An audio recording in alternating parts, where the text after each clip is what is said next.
नमस्कार। मैं डॉक्टर पवन कुमार जांगेड़, सहायक आचार्य चित्रकला, राजकीय पीजी महाविद्यालय किशनगढ़। प्रिय विद्यार्थियों, विश्व के महान चित्रकारों के जीवन एवं उनके कृतित्व कला कार्य के बारे में हम लोग अध्ययन एवं चर्चा कर रहे थे। उसी क्रम में आगे बढ़ते हुए आज हम the great artist of the L Greco के जीवन एवं कृतित्व कला कार्य के बारे में चर्चा एवं अध्ययन करेंगे। वैसे एल ग्रेको के ऊपर 2 वीडियो या ई लेक्चरर हम देख पाएंगे। एक में हम एल ग्रेको के जीवन के बारे में अध्ययन करेंगे और दूसरे में उनके कला कार्य एवं कला की विशेषताओं के बारे में चर्चा करेंगे। आज हम एल ग्रेको के जीवन एवं कुछ उसके चित्रों के बारे में अध्ययन या चर्चा करेंगे। ये जो सामने आप चित्र देख रहे हो, यह एल ग्रेको का आत्मचित्र अर्थात व्यक्ति चित्र हैं। एल ग्रेको का जो समय है वह 1541 से 1624-25 के मध्य रहा है। एल ग्रेको स्पेनिश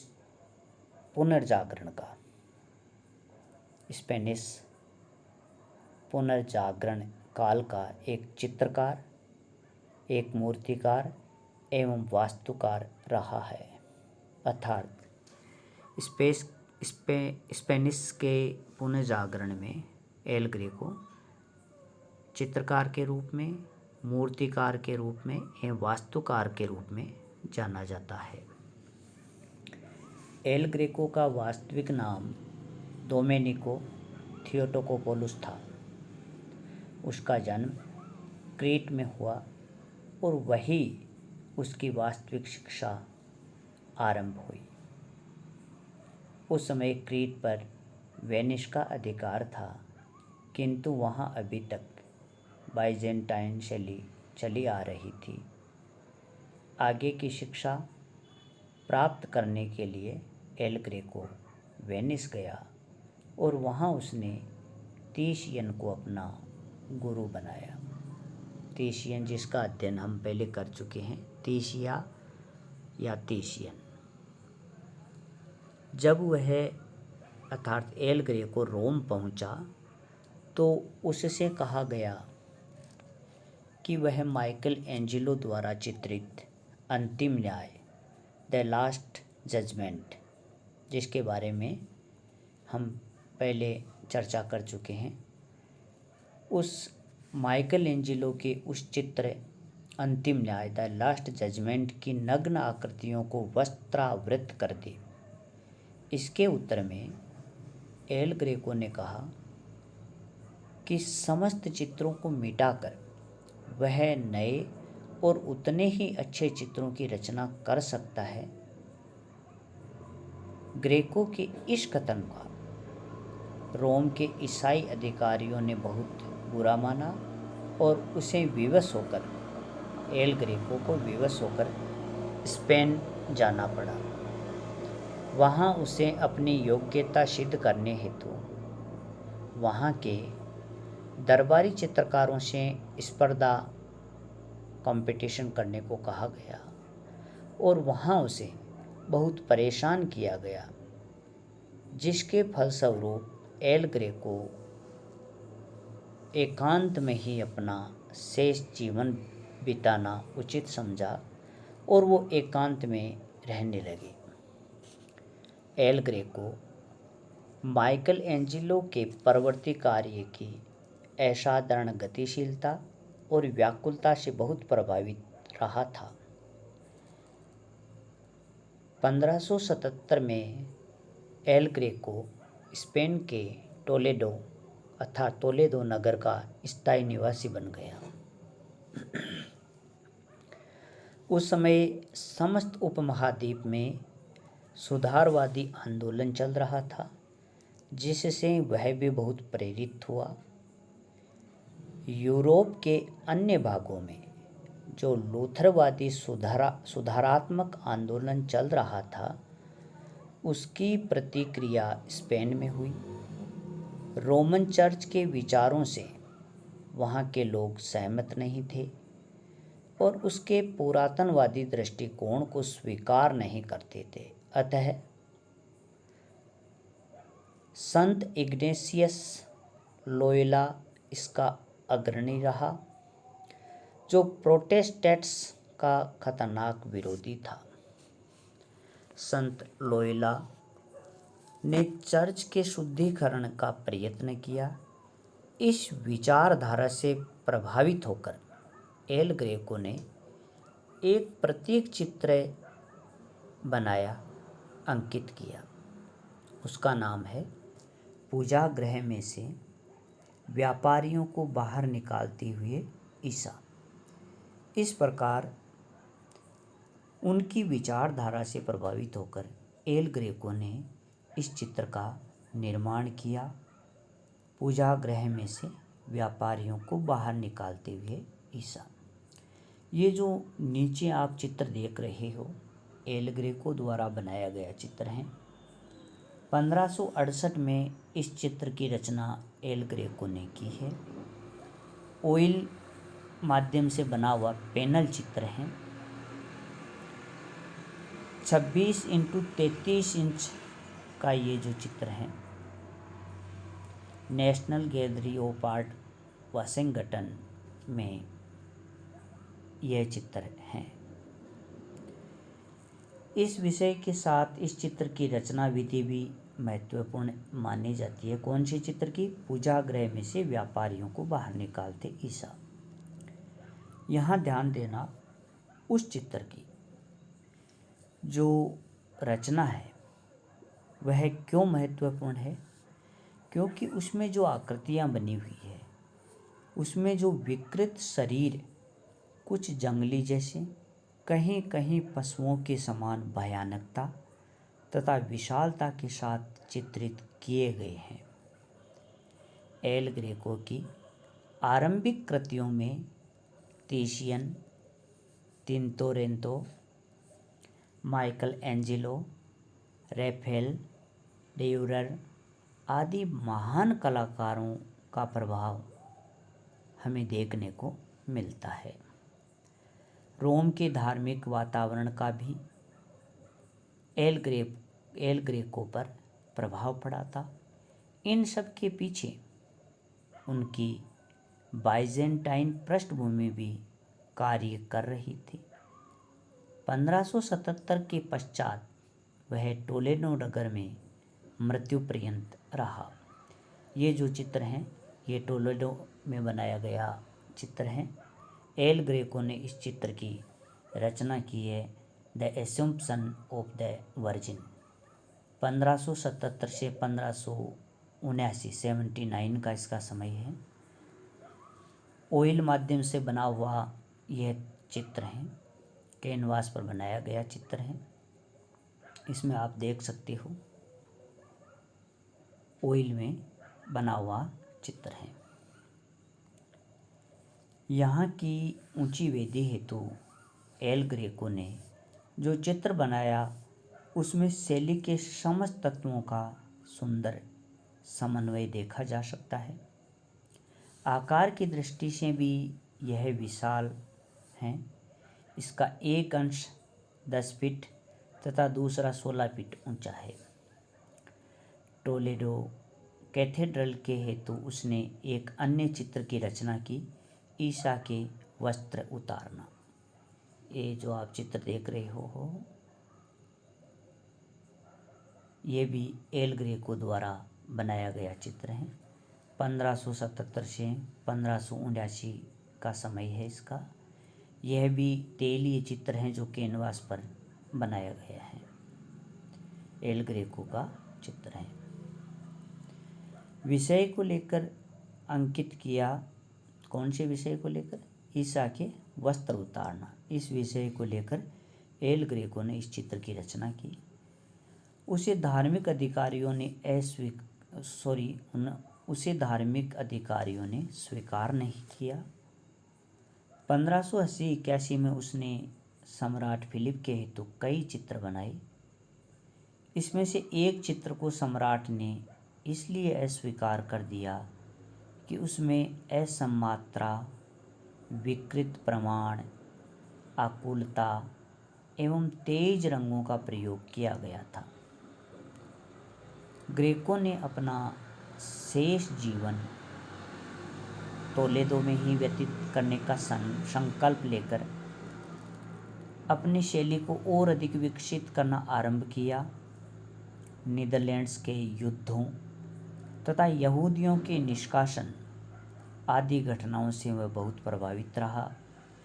इन घटनाओं से टोलेदो सुनसान हो गया था। उस पर ईसाई संत इग्नेशियस के समकालीन आध्यात्मिक एवं संवेगात्मक अनुभूति के सिद्धांत का भी प्रभाव पड़ा, जिससे प्रेरित होकर उसने प्राय अन्य भड़कीले रंगों के विरोध में नीले रंग का प्रयोग और लंबी लंबी आकृतियों में स्नायुविक तनाव अंकित किया। इन सब में उसने एक रहस्यात्मक अनुभव किया और इसके द्वारा पीड़ा को भी एल ग्रेको ने व्यक्त किया। एल ग्रेको का एक चित्र काउंट ओर्गाज का सऊद अपनाना, ये जो चित्र हैं यह आप देख सकते हो। काउंट ओर्गाज का सऊद अपनाना नामक चित्र है। 1586 से 1588 के मध्य बना हुआ चित्र है। यह भी तेलीय चित्र हैं जो कैनवास पर बनाया गया है। टोलेडो में बनाया था इस चित्र को। इसमें एल ग्रेको की आध्यात्मिकता अच्छी तरह से प्रकट हुई। इसमें उसकी शैली स्वयं में पूर्ण अमूर्त रूपों के समान विकसित हुई। ईशा का पुनः जीवित होना, ये जो नीचे चित्र आप देख रहे हो, यह जो चित्र है ईशा का पुनः जीवित होना, ये चित्र है में भी यही विशेषता हम देख सकते हैं। इन चित्रों की आकृतियों के धरातल से बहुत पीछे अंकित नहीं की गई आकृतियां हैं। ऐसे लगती है बिल्कुल सामने ही सारी आकृतियां चित्रित की गई है। परिप्रेक्ष्य इनमें देखने को नहीं मिलता है। आकृतियां चित्र के धरातल की बिल्कुल यूँ लगती है जैसे पास में ही चित्रित की गई हों। दूसरी विशेषता एल ग्रेको की यह रही कि उनकी बनाई सभी आकृतियां बहुत लंबी हैं और उन आकृतियों में विकर्णों आदि से वे संयोजित सी लगती है। इसके अलावा एल ग्रेको की एक और विशेषता है चित्रण की। उनके चित्रों में स्नायुविक तनाव दिखाई देता है हमें। जैसे ओर्गाज के सौ जो चित्र हैं इसमें हम ये देख सकते हैं, ये चित्र हैं ओर्गाज का सऊद अपनाना। ओर्गाज के शव के चित्र की आकृतियां यद्यपि उदास प्रतीत होती है, पर यदि ध्यान से देखा जाए तो इस दुखद घटना से पूर्ण तरह अप्रभावित सी नजर आती है। आकाश की ओर अंकित संयोजन में हल्कापन दिखाई देता है। कब्र के निकट की आकृतियों की गति नीचे की ओर है। फिर भी चित्र के सभी पात्र मुद्राओं, आकृतियों तथा रंगों की पुनरावृत्ति के द्वारा पूर्ण एकता युक्त संयोजन में है। इसमें इंद्रिय तथा अतीन्द्रिय के सम्मिलित की एक विचित्र अनुभूति देखने को हमें मिलती है। वैसे ग्रेको को हम समन्वयवादी कलाकार भी कह सकते हैं। क्रीट में जन्म लेने पर भी उसकी शैली में प्राचीन क्रीट अथवा यूनानी कला का कोई भी प्रभाव नहीं है। इसका सीधा संबंध अपने समय की बाइजेंटाइन चित्रकला से था। इस अलौकिक भावमय शैली के साथ वेनिस की यात्रा के उपरांत एल ग्रेको ने तीशियन एवं तिंतोरेतो आदि की शैली तथा रंग योजनाओं का समन्वय किया। रोम में उसने आकुल आत्मा को स्थूल आकृतियों में उतार लाने का माइकल एंजेलो का कौशल देखा। स्पेन की अस्थिर राजनीतिक एवं धार्मिक स्थिति में भी उसे प्रभावित किया और इन सब को समन्वित करके एल ग्रेको ने एक नवीन शैली का विकास किया जिसमें उसका व्यक्तित्व बहुत अधिक निखर आया था। आधुनिक कलाकारों ने भी एल ग्रेको से प्रेरणा ली। एल ग्रेको की मानवाकृतियों के अंगों में एक ऐसी भंगिमा हमें दिखाई देती है जो अन्यत्र नहीं मिलती। उनकी बनाई गई प्रत्येक आकृति धरातल के निकट ही अंकित नज़र सी आती है, अंकित की गई है। दूरी का आभास बहुत कम कर दिया गया है, परिप्रेक्ष्य बिल्कुल देखने को नहीं मिलता है। छाया तथा प्रकाश का गहरा एवं विरोधी प्रभाव इनके सभी चित्रों में देखने को मिलता है। इन्होंने सभी चित्रों में इस प्रकार छाया तथा प्रकाश का गहरा प्रभाव का प्रयोग किया है जो चित्र में एक लय की सृष्टि करता है। इससे दर्शक का ध्यान शरीर रचना पर न जाकर आकृतियों के प्रभाव और आंतरिक भाव की अभिव्यक्ति पर ही पहुंचता है। सभी चित्रों में संगति एवं एकता दिखाई देती है।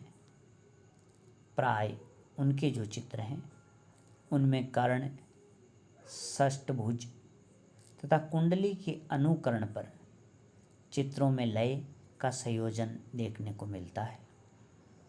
इस दृष्टि से एल ग्रेको को पुनरुत्थान शैली का चित्रकार न मानकर रीतिवादी कलाकार की श्रेणी में रखा जा सकता है। उसमें पुनरुत्थान जैसा न संयोजन है, न उनके चित्रों में ऐसा सौष्ठव है, न ही उनके चित्रों में इस प्रकार की कोई मांसलता दिखाई देती है, अपितु अस्थि समूह का गठनशीलता एवं स्थूलता प्रधान अंकन उनके चित्रों में देखा जा सकता है। ग्रेको की आध्यात्मिकता बहुत प्रबल रही है। एल ग्रेको प्राय मोमबत्ती के प्रकाश में ही चित्रांकन करता था। यही कारण है कि उनके द्वारा बनाए गए चित्रों की पृष्ठभूमि में प्राय रात्रि का आकाश चित्रित है। एल ग्रेको ने टोलेडो का एक चित्र भी अंकित किया। एक चट्टान पर बसी दुर्ग के समान टोलेडो नगर के चारों ओर गहरी घाटियां चित्रित की हैं। चित्र में अनेक भवन, मनुष्य, सड़कें इसमें चित्रित की हैं। आकाश में आंधी ऐसा प्रभाव अंकित किया गया है। कोई इसे आंधी भरे दिन का दृश्य कहता है और कोई इसे रात्रि का दृश्य कहते हैं। एल ग्रेको के जीवन के समान ही वह चित्र भी रहस्यपूर्ण है। यह जो नीचे आप चित्र देख रहे हो, यह है 5वीं मोहर का उद्घाटन, the opening of the 5th seal. यह चित्र भी एल ग्रेको द्वारा बनाया गया है। विशेष बात ये देखो कि इसके द्वारा बनाई गई सभी आकृतियाँ लंबी लंबी नज़र आती है। इन सब में स्नायुविक तनाव सा हमें देखने को मिलता है। पृष्ठभूमि या पीछे बैकग्राउंड जो बना है उसमें परिप्रेक्ष्य बिल्कुल नए के बराबर हैं। सभी चित्र की आकृतियाँ बिल्कुल ऐसे लगती है जैसे धरातल के निकट ही चित्रित की गई हो। 5वीं मोहर का उद्घाटन जो चित्र हैं ये 1608 से 1614 के मध्य बना हुआ है। यह भी तेलीय चित्र है जो कैनवास पर बनाया गया है। इस प्रकार आज हमने एल ग्रेको के कुछ चित्रों एवं उनके जीवन के बारे में चर्चा की है। नेक्स्ट एल ग्रेको की कलाकृतियों एवं उनके चित्रों की विशेषताएं एवं उनके कार्य की विशेषताओं के बारे में हम लोग अध्ययन करेंगे। धन्यवाद।